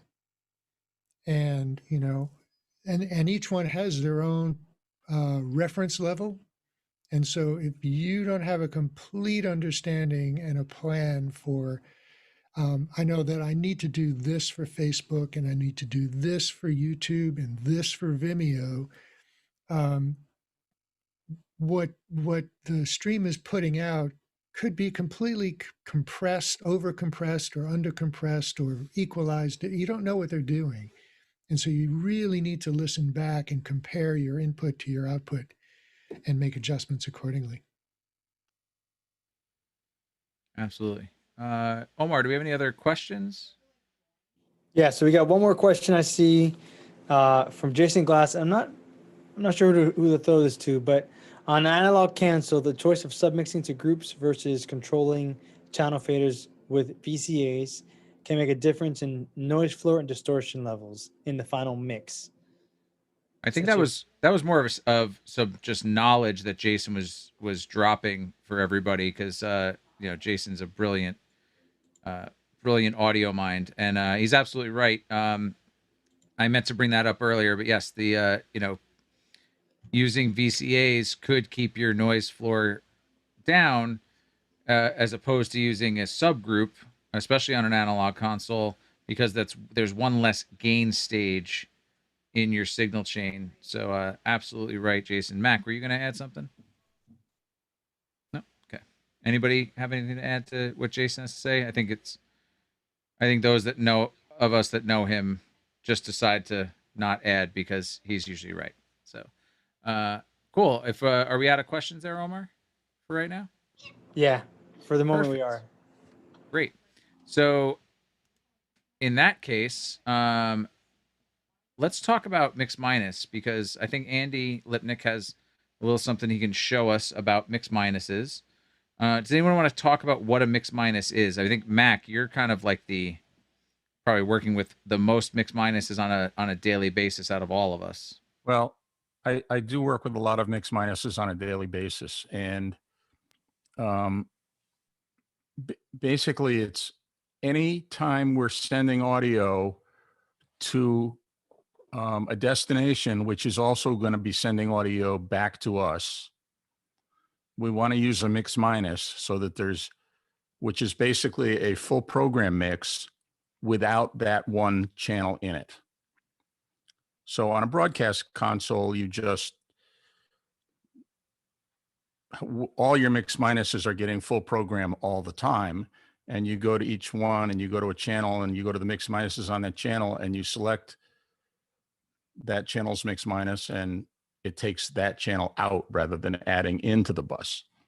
On other consoles, you would build mix minuses by adding everything to a group or everything to an aux. And I think Andy's got a great demo of it in a second. But it's about not sending audio of that person back to themselves so that we don't have a possibility of creating a feedback loop. Right. And it's basically a very simple concept that it's just a one-to-one feed between two different points, and each point doesn't send the other end back to themselves. Now this was the most requested topic for Audio Month when we put it to the viewers to cover, and I think pretty much nowadays anyone who's used Zoom has experienced a mix minus, because Zoom naturally does a mix minus where you don't hear your own voice as coming back to yourself. So when you talk in Zoom, like we're doing right now in this panel, we don't hear ourselves, but we hear everybody else. So we hear the entire mix of everybody minus ourselves. And, for those of us doing virtual events, we can use that to our advantage. When if we capture Zoom, for example, into something like vMix or OBS, and we need to send a program feed back, or we want to be able to give our presenters directions, as long as we insert our audio in at the same place we're extracting it, then we're going to benefit from that mix minus, and our directions to the talent, for example, won't go out to broadcast because Zoom isn't putting our own input back into that whole mix if that's where we're capturing it from. So we've probably all seen mix minuses and didn't realize that's what was going on. But if anybody has anything else to add, Disa, go ahead, and then we'll get to Andy's. Yeah, just in the case of where we're sending to remote sites, mix minuses are also used for like on-air talent, even in a studio, so that reporters on an anchor desk have an IFB earpiece in, and they're hearing program, but they're not hearing themselves. They're hearing whoever they're interviewing. They're hearing the director when the director hits the IFB button and talks to them in their ear to tell them what to do. But they're not hearing them, generally not hearing themselves back, because it's a mix minus to them. Right. Disa? Yeah, thank you so much, Ed. I'll try and keep it concise, but I do have 2 points. So one, to kind of reiterate what you had mentioned with sending your sound to your talent on the Zoom virtual stage. It comes very much in handy. We use audio cues all the time in our nonstop virtual events we have going on at the company I work for. Like we count them in. We were like 5, 4, 3, 2, 1, and you're live. And that way you don't have like that deer in headlights. Am I on? Should I start now? Because that's totally what happens. And the second thing I wanted to point out is how it cannot work to your advantage. Ed so graciously helped me prepare for an interview that I did at a local radio station for one of my latest singles that I've dropped. And I ended up doing an impromptu song for the radio station. So naturally, as a singer songwriter, I want to hear myself, and Zoom cancels it out, right? So I'd have to like look kind of funny on camera, take one headphone off so I can hear myself and hear my guitar, right? So Ed actually helped me feed that back through my little USB audio mixer and guided me on how to make sure the sound from Zoom was sending and doing all of the things that it needs to do. But then I was also able to hear myself back. And thanks again for spending that your own personal time with me on that, Ed. But I just wanted to point out that it might not be ideal in all scenarios that Zoom does magically automatically do a mix minus. Right. Yep. And that was, we worked around so you were able to self-monitor through the other gear that you had. So yeah, no, those are great points, Disa. Marty, and then I want to get to Andy's kind of walkthrough on this. So remember that if you did hear yourself back from Zoom, it would be significantly delayed. And so the reason that that works for you, Disa, is because the audio that you're putting back into your ear, you're putting back in locally. You're putting back in right where you are. So there's no delay there. It's called, in other industry, it's called side tone, right? So where you're hearing yourself just enough so that you have confidence that your microphone is working, and just naturally when we talk without person to person, without any electronics, we hear ourselves through bone conduction in our heads, right? So it's very natural for us to hear ourselves just a little bit, and it's that adding your audio back in locally, right where you are without delay, that makes that work. Yeah, very true. That would be very awkward for me to be singing and hearing myself back 3 milliseconds later through Zoom. 3 milliseconds would be a really fast return. Great. So Andy, do you want to walk us through kind of building a mix minus? Yeah, I mean, I've already got one built, but I'll tell you what I'll do. So I've got my Yamaha QL1 over here with a camera on it. I also have the editor software for Yamaha. So I'll show you the console first, and I'll use a real world example that I'll tell you about in a second. But the one thing I did want to say about a mix minus is a mix minus, literally, you could have the simplest mixing console in the world. All it has to have is a pan control and more than one input. So, you can send a bunch of mics to the left, and you have your Zoom coming back on another channel. Oh, someone else got a mixing console there too, Ed's. The mix minus could be the right output of the console. You just don't send what you're sending to mix minus there. Anyway, let me change cameras here. I may have to do a little lighting tweak real quick, but let me see if I can get this working. So let me just give me a second here, and I will show you this other camera. There we go. Let me do this. There we go. All right. So here's the QL1. There we go. It's probably a little grainy. This isn't the best camera in the world, and you probably can't hear me very well because let me see if I can pull this mic over too. So I'm doing this show. It's a cooking show, and we've got the main. We have the host who is a cook over here. We have the featured guest cook on this channel. And then we have 3 home cooks here. And then, sorry, wait, this is an audience engagement person. These are the 3 home cooks here. And then on this channel, we have another Zoom call with a bunch of cooks in it. So these are all individual Zoom rooms, except for this last one, which you might think of as just another Zoom meeting within this whole platform. So I'm going to show you how this works with sends on faders, but we'll look at the editor software to see what I'm really doing. So these are my sends up here. These are my mix minuses. So here's one. There. So now I have sends on faders. This is what I'm sending to a particular mix. I've hit number 1. Number 1 is Madeline. I want to send everybody so she can hear everybody to her except for herself. Because if I send herself there, there'll be a feedback loop. So that's 1. Here's 2. 2 is going to be everybody. Whoop, hold on a second. There we go.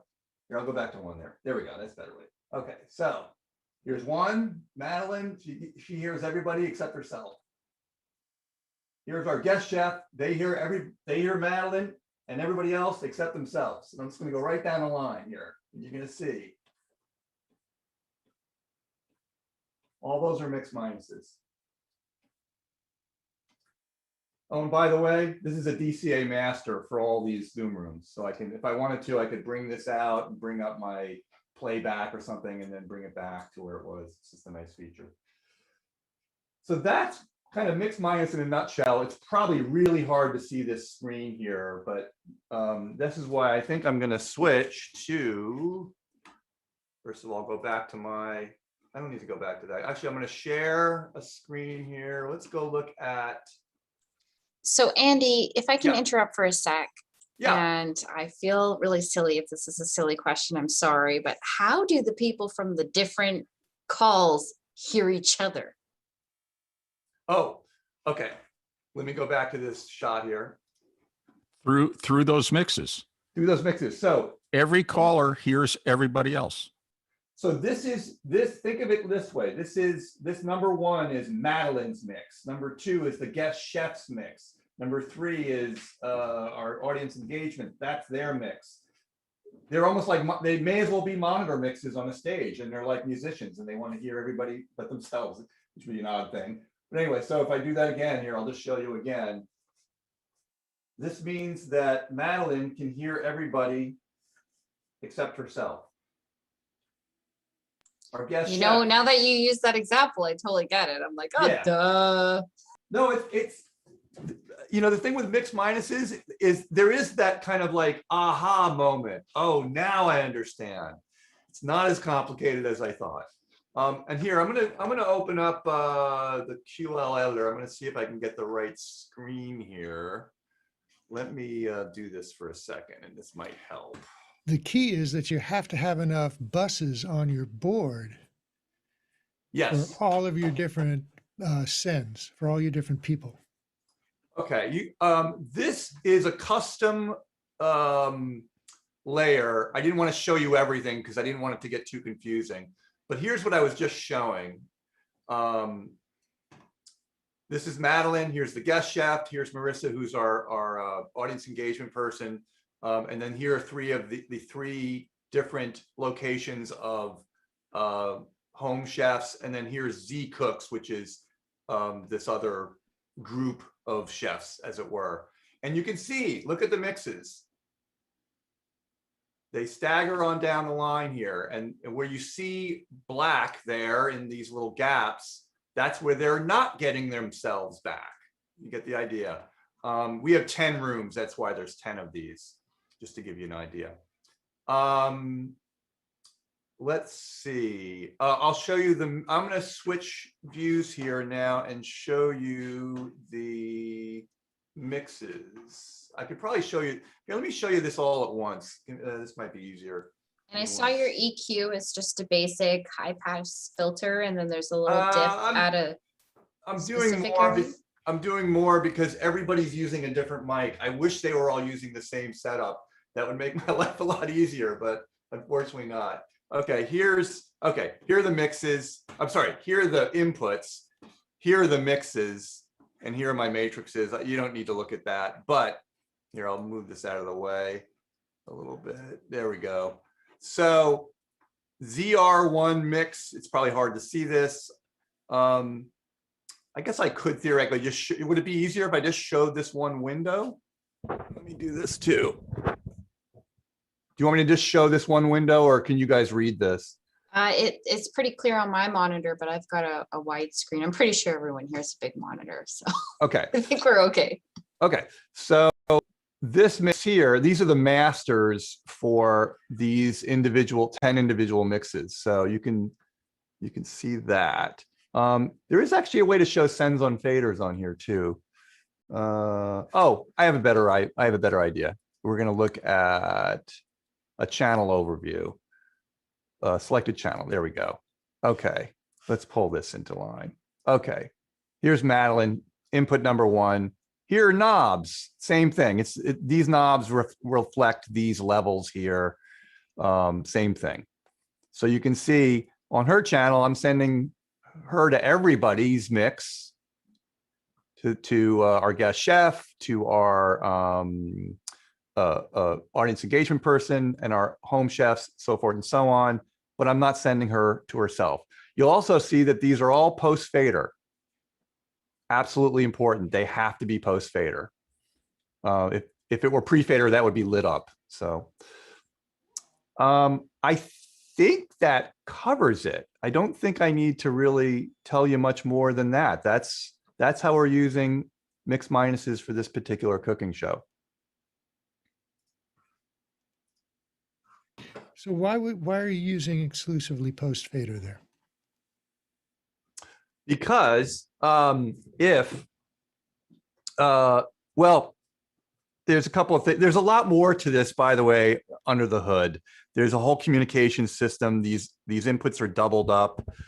I don't want to get into a lot of the weeds here, because this could turn into a very long discussion. Actually, you could tune in tomorrow to office hours. Tomorrow morning, we're going to be talking about audio for Madeline in the Kitchen, the cooking show I'm talking about. But they're post fader because if someone gets loud or soft, I want to be able to pull their fader up or down a little bit and have that reflected in what other people are hearing. That's important. So I have to do that with a post fader. And if somebody's making noise, exactly, you want to kill it so noise doesn't go to everybody on the broadcast. Exactly. Because I'm not only mixing for all of these individual people, but I'm mixing for program, for the show. So that's what Mac was just referring to there. So again, that's important. People are in their kitchens, they're banging pans, they're doing all this other stuff. We may or may not want that, to hear that. And it may or may not be distracting for folks on this show. So we want to keep that in mind. And this is, by the way, the first cooking show I've done. It's interesting to say the least. And we're not doing it like a typical cooking show you might see on the Food Channel. There's a lot more interaction going on behind the scenes. So we're definitely still feeling our way through this with the resources we currently have. I've been tagged on Facebook. I think AV Trainer would like me to speak on his behalf here. He says, the mix minus you see in the faders as Andy switched from one DCA mix to the next button shows the live faders with the audio from the others in private Zoom, which is being fed. Sorry, I lost my place here. Anyways, something about all these mixes are the audio feeds returns to these individual pins to hear the other panelists. The actual program feed in the broadcast for each pin would look like the reverse, which is why they are post fader too. Any comments on that? Yeah, basically a mix minus is program, just with one input taken out of it. That's yeah, really so I don't know if he's trying to clarify for me or if he wants to me to clarify for everyone, but there you have it. Thank you, AV Trainer. He was using the word pin. Is that a broadcast term? I've never heard that. Pin? It's like a Zoom term. Oh. Yeah. Yeah, and Mac's absolutely right. That's the pure definition of a mix minus. arguably someone may not want someone else, as part of it. Would you still call that a mix minus, Mac, or would you call Yeah, that some? I think it's still a mix minus, and you just take other stuff out of it. I mean, I've got mix minuses where I've got, I take 10 things out of it. It's just, but when you first start off, the mix minus is a full program, and then you take stuff out of it. And generally you just take that one thing out. But, I have a pre-show scene where I take, my video playback and my pre-show music out of the first 8 or 10 mix minuses, because I can I can let all of those people talk to each other pre-show and set up what they're going to talk about in their panel, discuss how we're going to count them in, what shots we're going to take. Meanwhile, the broadcast is getting either a long videotape of some other session that we've pre-recorded, or they're getting pre-show music, and that can go on for as long as it wants, and they don't hear us back, they don't hear us doing any discussion. And then when we go to show mode, I open up all the mix minuses back to being, just 1-to-1, and then all of our on-air talent here's the pre-show music. Then we fade it out. We count in the first person who speaks. But it's, so you could take a lot of stuff out of a mix minus, but the basis is you take one thing out of it, that channel. So I heard something that I think needs some clarification, and you just touched on that, Mac. The mix minuses that you're doing, Andy, they are not actually for broadcast. They're for communications back to each person. Is that right? That's right. And the term that we would use is return audio. And that's important too, because we may have a director who needs to talk to talent. Ed had actually talked about this earlier. And if they hit a button on their mic and they want to talk to the host, for example, and not let anyone else hear that, that's got to come back and get mixed into that return path. So, we do that by the director has a panel that they can key the talkback function of each mix minus.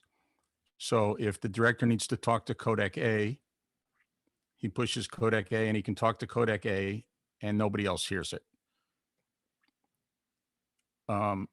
Because we're getting, a Zoom mix minus back from them. So he gets mixed out that way. And this is going on all the time in a newscast, for example. There's directors and a director and or a producer talking in the ear of the host, whoever it is, on CNN or Fox or MSNBC. Right. Yeah. And then in addition to the 24 mix minuses, I have 4 stereo program buses that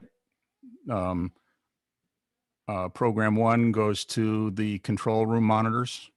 Program 2 goes to fiber number 1. Program 3 goes to fiber number 2.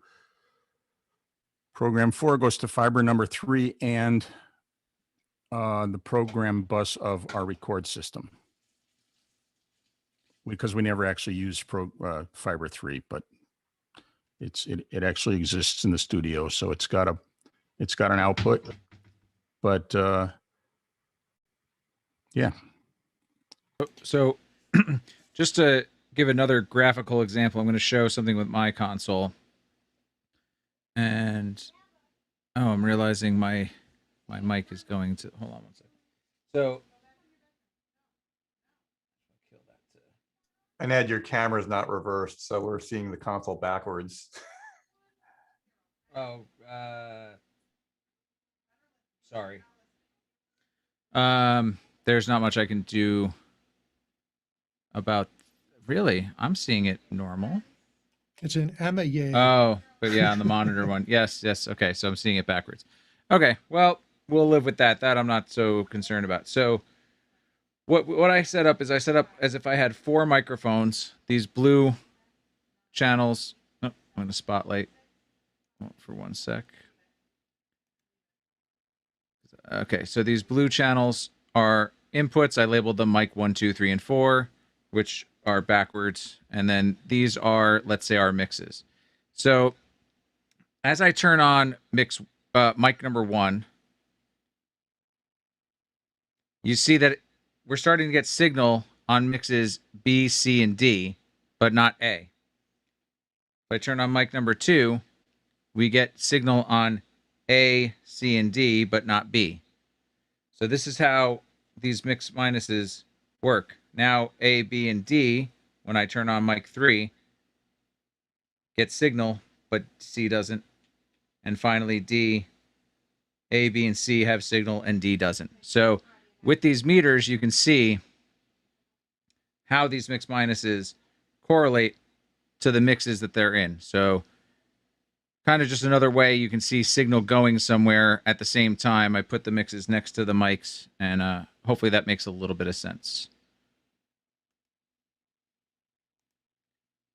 Let me see if I can get my camera back, because my NDI was just being... Ah, there we are. I'm back. With your green screen. Yep. So are mix minuses a product of COVID? Absolutely not. But they're getting heavily used. Mix minuses have existed in broadcast since the beginning. Dial-up telephone lines. Telephone lines. In addition to 12 codecs, 2 computers, I've also got 4 phone lines that get mix minuses. Analog phone lines, right? Yes, actually, POTS lines. We're now shopping for a VoIP to POTS interface, because we've just been told by the network people that our POTS lines are going to go away, and it's going to be VoIP only in the building. So we're going to be getting it's a company called Patton that makes PATTON that makes analog POTS to VoIP interfaces. I'd be interested to hear, Mac, what you end up going with, because I haven't really seen any nice analog to digital phone converters. And, you know, I did 14 years in the hotel circuit. Well, both Telos, who makes all of the telephone hybrids that we currently use, and RTS, actually Telos makes all the telephone interfaces that my console connects to send program out on, or to get interviewers in on, recommends this company Patton. And RTS, who has built into the comm system all of the hybrids that we use to connect to telephone lines for comm, also recommends Patton. So we're going with Patton. We'll see how it is. They come in 2, 4, and 8 channel, 8-line versions. And we'll get a couple of 8-line versions and see how they work. I've used these boxes that have little, you can change the switches on them to I haven't seen them. I'm assuming, or even worse. I haven't seen them. I assume they've got some kind of programming switches on them, but I haven't actually seen the boxes. To get any information from them, you have to register. That they don't have a forthcoming website, but both RTS and Telos, who supply the hardware we currently use, recommend them. So I think we're going to go with them. Yeah, there are a couple of other manufacturers. They're certainly a good one. JK Audio makes some. We've had very bad luck. Audio Codes is another one. Yeah, we had to. I've heard disappointing things about JK lately. Yeah, we had to abandon about 10 channels of telephone hybrids that we had just bought new, but because they were for POTS lines, except they don't work with POTS lines that were ever derived from VoIP lines. And our building, we have POTS lines in the studio, but they're derived from the VoIP system. So the JK Audio hybrids did not work. Facebook is agreeing.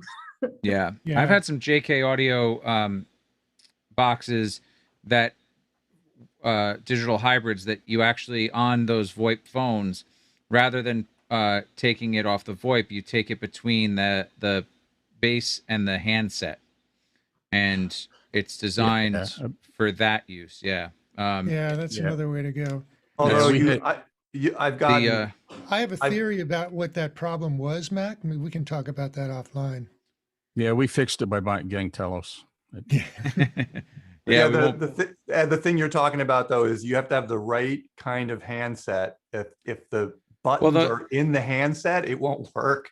Those electronics have to be in the base of the phone. I ran into this problem on the show. The VoIP phones though don't usually put the keypads in the handsets for that reason. They're part of the base station. So if you had like any kind of VoIP system, and the JKs that I've used in that exact use, the digital hybrids, were for they had a switch that lets you choose between different handset types. Depending what microphone type they used and what they were using for canceling. Yeah, so I've had great luck with the Innkeepers in the past. Yeah. But in this particular situation, the Innkeepers just did not make it. And I will say that, I'm with you on that. The Innkeepers are kind of a crapshoot. The JK though, I like their little interface boxes. Right. Those the THAT interface is very clever. The adapter too, which is great. You can take a phone and bring a phone into, like any cell phone, right? You can bring into a show just with that, or a computer. They've got some great adapters. It's just in this particular instance, that particular device just didn't work for us. And so, yeah, I think the one I was using, the JK that I've had good luck with, was specific for PBX systems. So it had That's that the in the model type. But yeah, no, I mean the old JK, the C with the phone, it was the C, and then they had the C plus, and one of them you could do the mix minus with, and one you couldn't, and it was you hoped you grabbed the right one from the shop. So it's always a tricky thing dealing with telecommunications and phone bridges of the sort. So we're getting a little off topic, but not so far. I'm glad we covered the mix minuses. I had other stuff to talk about with destinations, but I think we're at a great point. Disa, did you have something real quick? Yeah, I just wanted to mention, we didn't quite cover everything that Ed is about to allude to, so feel free to continue the conversation with us. I did just post on Facebook, YouTube, and here in the Zoom webinar, the link to our Discord. Hopefully it works for you. I've got a little bit of a mothership protecting my URL copying and pasting ability, so just hit us up if it did not, but we hope to see you on Discord to continue the conversation. Absolutely, yes. Thank you, Disa. I think we did pretty good for Audio Month, though. It was a marathon, and I did think we did pretty well. I want to thank all of our panelists, and the two Andys, Mac, Justin, Marty. Thank you. Marty was a great help with tons of visuals for us to use, so thank you for that. Welcome back, Chris. We've missed Chris for the past few weeks. He's been a little busy. Chris, can you tell us what you got coming up with your streaming? Are you still working? Absolutely. Still got a ton of stuff going on. I'll drop the links everywhere. I do stream every day that I have available to stream when I am not on gigs or working. For the next month, coming in May, we're going to be giving an HD60S Plus away on stream. So definitely want to check that out. As far as the giveaway and everything, it's nothing linked to any subs or any donations or anything like that. Just like has always been, donations have always been for Extra Life, for the kids, for the local hospital. I think last time we talked, we were at $4,000. I think we're at like $4,250 for the year so far for kids at the local hospital. We are still waiting on the first person to donate for a Switch to the kids at the local hospital. There's always one that will come from me, but I'm waiting for one, waiting for the community come together to buy one for the kids themselves as well. But I don't take any personal donations from my Twitch. It all goes into my PayPal and gets set aside to buy Nintendo Switches for the kids at my local hospital here in South Florida, as well as the Extra Life link is all for donations to Extra Life themselves, which pays off bills and anything that the kids need for the local hospital in my area, which is Golisano Children's Hospital. Come check me out. I don't always just shoot guns. I do play Viking games as well and other things. So pretty soon, I just ordered a 100-foot patch cable. I'm going to be doing woodworking as well on my Twitch. So you'll be able to see some of the wood stuff that I do in between stuff as well. So I'm glad you clarified that it's a Nintendo Switch. Being the IT guy, I was going to say Cisco or Netgear. I wasn't sure. Nintendo Switch, children. Listen, I mean, I teach my kids how to work network switches, but that's beside the point. Yeah, that's why I didn't know how nerdy you were getting with that. Omar, can you tell us about the podcast coming up on Wednesday? You're muted. On Tina, she's a wellness coach, and essentially the talk is going to be about just kind of being at peace with where you are, what's going on in life, wherever you are in your life situation right now, what's going on, kind of just coming to peace with that and reclaiming who you are. I feel like a lot of guys we've been talking to, because of the COVID and the industry and what's going on and everything, they're struggling with their identities and where they fit now. I wanted to bring her on to kind of help anybody who wants to listen to her and talk to her or be live with us and ask questions. You know, I don't know. I just wanted to talk to you guys. You know, I got questions as well. I want to ask tons of them, like always, but I have questions I want to ask her as well, you know, about what happened during COVID and what's going on in the industry and everybody that's working and not working and trying to get back into the industry and where we're at with everything going on. So I'm really looking forward to that talk. If you guys, I'd love you to be there with us Wednesday night. It's just a fact-finding session about yourselves and, you know, where we are in the industry and where we're going and kind of, yeah, man, hard topic to talk about. Sorry. Join us to find out more. I'll keep that's Wednesday night at 8 p.m. on the AV Educate page. Yep. Cool. So yeah, I want to just quickly again thank the panel. This has been an awesome month. It was a big undertaking. We've never done a whole month of one topic. And, you know, in coming up with this, I really thought about how we can build from week to week on the topic. So we would get from, you know, point A all the way through to an end point B. We didn't get to cover everything because audio is such a big kind of huge topic to talk about with tons of opinions from every angle, but I think we did a pretty good job. As Disa mentioned, join us on Discord so we can continue these conversations. We have audio channels. We have channels for Dante and all specific stuff. So join us on Discord where we continue the conversations. And also, I just want to make sure that we thank DVE Store for their continued support. Anywhere you get to watch us, whether you're watching us on Zoom or Facebook or YouTube, it goes out at 1080p, and that's because of the support of the DVE Store. So please visit them at dvestore.com. Guy Cochran and his team are ready to help you with any of your gear needs. They're super knowledgeable.